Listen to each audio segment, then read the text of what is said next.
Hello students, welcome to Shiny Max. 8ஆம் வகுப்பு எடுத்துக்காட்டு 1.27 பார்க்கலாம். மனையின் சொந்தக்காரர் ஒருவர் 39 மீட்டர் பக்க அளவு கொண்ட ஒரு சதுர மனையும் 100 மீட்டர் நீளமும் 64 மீட்டர் அகலமும் கொண்ட ஒரு செவ்வக மனையும் என இரு மனைகள் வைத்திருக்கிறார். அதாவது ஒருத்தர் சதுர மனையும் செவ்வக மனை இப்படி 2 மனை வச்சிருக்காரு. சரிங்களா? இதுல சதுர மனையோட பக்க அளவு 39 மீட்டர். இனி செவ்வக மனையோட நீளம் 100 மீட்டர், அகலம் 64 மீட்டர், இப்படி 2 மனை வச்சிருக்காரு. இவை இரண்டையும் விற்று அவர் புதிதாக அதே பரப்பளவில் ஒரு சதுர மனையை வாங்குகிறார் எனில் அவருடைய புதிய சதுர மனையின் பக்க அளவு என்ன? இப்போ இந்த 2 மனையும் விற்கிறாரு. வித்துக்கிட்டு அதே பரப்பளவுல புதுசா ஒரு சதுர மனைய வாங்குறாரு. அதோட பக்க அளவு என்னன்னு கண்டுபிடிக்கணும். பக்க அளவு கண்டுபிடிக்கணும்னா அந்த புதிய சதுர மனையோட பரப்பளவு கண்டுபிடிக்கணும். சரிங்களா? அதாவது புதிய மனையோட பரப்பளவு.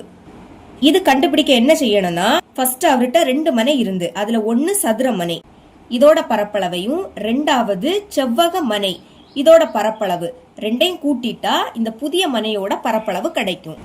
அததான் இங்க கொடுத்திருக்காங்க, வாங்கிய சதுர மனையின் பரப்பளவு. இந்த பரப்பளவு நம்ம கண்டுபிடிக்கணும்னா என்ன பண்ணணும்? ஃபர்ஸ்ட் 2 மனை அவர்கிட்ட இருந்து முதல் சதுர மனை இதோட பரப்பளவு, விற்ற சதுர மனையின் பரப்பளவு. அடுத்து இந்த செவ்வக மனை, விற்ற செவ்வக மனையின் பரப்பளவு. இந்த ரெண்டையும் கூட்டினா புதிய சதுர மனையோட பரப்பளவு கிடைக்கும். இந்த லைனை நான் இங்க எடுத்து எழுதிக்கிட்டேன். வாங்கிய சதுர மனையின் பரப்பளவு = விற்ற சதுர மனையின் பரப்பளவு கூட்டல் விற்ற செவ்வக மனையின் பரப்பளவு. இப்படி எழுதிக்கோங்க. ஃபர்ஸ்ட் அவர்கிட்ட இருந்த மனை சதுர வடிவம். அப்ப சதுரத்தின் பரப்பளவு ஃபார்முலா என்னது? a².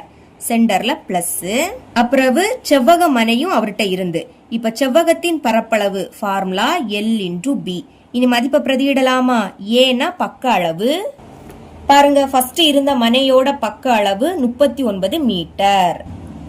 அப்போ ஏக்கு பதில் 39 அப்படின்னு எழுதிக்கலாம்.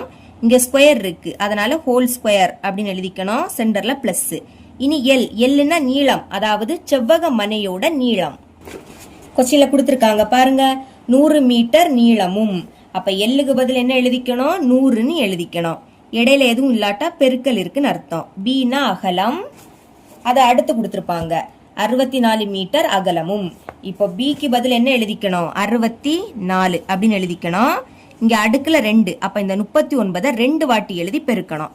எழுதிக்கோங்க. 39 பெருக்கலாம். 9 81, 1 இங்க, பாக்கி 8 இங்க.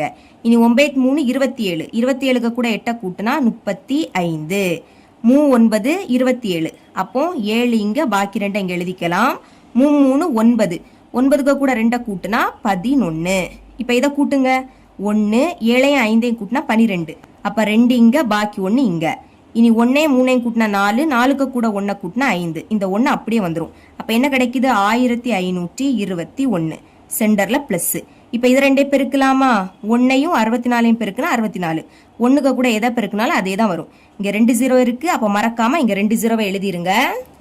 இனி இது 2ஐயும் கூட்டலாம். 1521க்கு கூட 6400 கூட்டணும். 6400 கூட்டுங்க. 1ஐயும் 0ஐயும் கூட்டினா 1, 2ஐயும் 0ஐயும் கூட்டினா 2, 5 4ஐயும் கூட்டினா 9, 1 6 7. அப்ப என்ன கிடைக்குது? 7921. இனி அலகு எழுதிக்கணும். நம்மளுக்கு கொஸ்டின்ல மீட்டர்ல கொடுத்திருக்காங்க. அப்போ மீட்டர் எழுதிருங்க. இங்க நம்ம பரப்பளவு கண்டுபிடிக்கிறோம். அப்போ மீட்டருக்கு அடுக்குல 2ன்னு எழுதிக்கணும். உங்க புக்ல மீட்டர் மட்டும்தான் கொடுத்திருப்பாங்க, ஆனா இங்க மீட்டர் ஸ்கொயர் வரும். பாருங்க, இங்க மீட்டர் கொடுத்திருக்காங்க, ஆனா இதுல மீட்டர் ஸ்கொயர் வரும். சரிங்களா?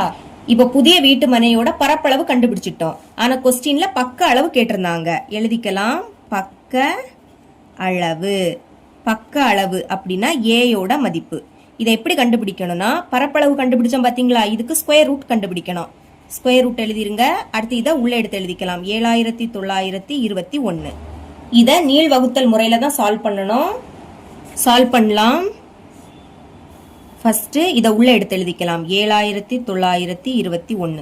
இப்ப என்ன பண்ணணும்னா, கடைசியில இருந்து 2 நம்பரா சேர்த்து கோடு போட்டுக்கணும்.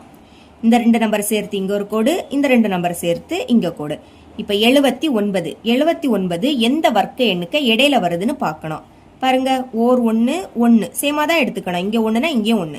அடுத்து 2 4, இனி 3 9, 4 16, 5 25, 6 36, 7 49, 8 64, 9 81. இப்ப 79 எதுக்கு இடையில வரும்? 64க்கும் 81க்கும் இடையில வரும். இப்ப இந்த ரெண்டு நம்பர்ல எதை எடுத்துக்கணும்னா சிறிய எண்ணை தான் எடுத்துக்கணும். 81 விடைக்கும் 64 சிறுசு. அப்ப இதை எடுத்துக்கலாமா? 8 பெருக்குனா 64. ஒரு 8 மேலே எழுதிக்கணும், இன்னொரு 8 சைட்ல எழுதிக்கணும். பெருக்குனா 64. கழிங்க. 9ல இருந்து 4 கழிச்சா 5, 7ல இருந்து 6 கழிச்சா 1. இனி கழிச்ச உடனே ரெண்டு நம்பரை இறக்கணும். நீள் வகுத்தல பொறுத்த வரைக்கும் ரெண்டு நம்பரா தான் இறக்கணும். அப்ப இந்த 21 இறக்கிடலாம். இறக்குன உடனே என்ன பண்ணணும்னா மேல என்னது இருக்கோ அதை 2ஆல பெருக்கி இதோட சைட்ல எழுதிக்கணும். 2 16. இப்போ 16க்கு பக்கத்துல ஒரு நம்பர் வரும், அதே நம்பரால பெருக்குனா இந்த எண் கிடைக்கணும். இந்த எண்ணில் கடைசி என்னது இருக்கு? 1. அப்போ வர்க்க எண்ணுல 1ல முடியறத பாருங்க. இங்க 1 இருக்கு, ஆனா இதை எடுத்துக்கிட்டா இதை விடைக்கும் சிறிய எண்ணு தான் கிடைக்கும். அடுத்து இங்கே 1ல முடியுது, சரிங்களா? இதை எடுத்துக்கலாம். இப்ப என்ன பண்ணணும்னா 16க்கு பக்கத்துல 9 போட்டுக்கிட்டு 9ஆல பெருக்கணும். 16 எழுதிக்கலாம், அதுக்கு பக்கத்துல இந்த 9, அடுத்து இந்த 9 கீழே எழுதிக்கலாம். இப்ப பெருக்குங்க. 9 9 81, 1 இங்க, பாக்கி 8 இங்க. இனி 9 6 54, 54க்கு கூட 8 கூட்டுனா 62. அப்ப 2 இங்க, 6 இங்க. இனி 9 1 9, 9க்கு கூட 6 கூட்டினா 15. பாத்தீங்களா? 1521 கரெக்டா கிடைக்குது. இப்ப 16க்கு பக்கத்துல 9 எழுதிக்கணும், இந்த 9 மேல எடுத்து எழுதிருங்க. பெருக்குனா என்ன கிடைச்சி? 1521. இத கழிச்சா 0 கிடைக்கும். ரெண்டுமே ஒரே எண், அப்ப கழிச்சா 0 வரும். 0 வந்துடுச்சு. அப்ப ஈவ் என்ன கிடைக்குது? 89. அதாவது ஸ்கொயர் ரூட் ஆஃப் 7921. இதோட மதிப்பு 89. அலகு எழுதிக்கணும். மீட்டர்ல கொடுத்துருக்காங்க, அதனால மீட்டர்னு எழுதிருங்க. ஃபைனலா ஆன்சர் இந்த மாதிரி தனியா எடுத்து எழுதிருங்க. தேர்ஃபோர் புதிய மனையின் பக்க அளவு = 89 மீட்டர். இவ்வளவுதான் இந்த சம்.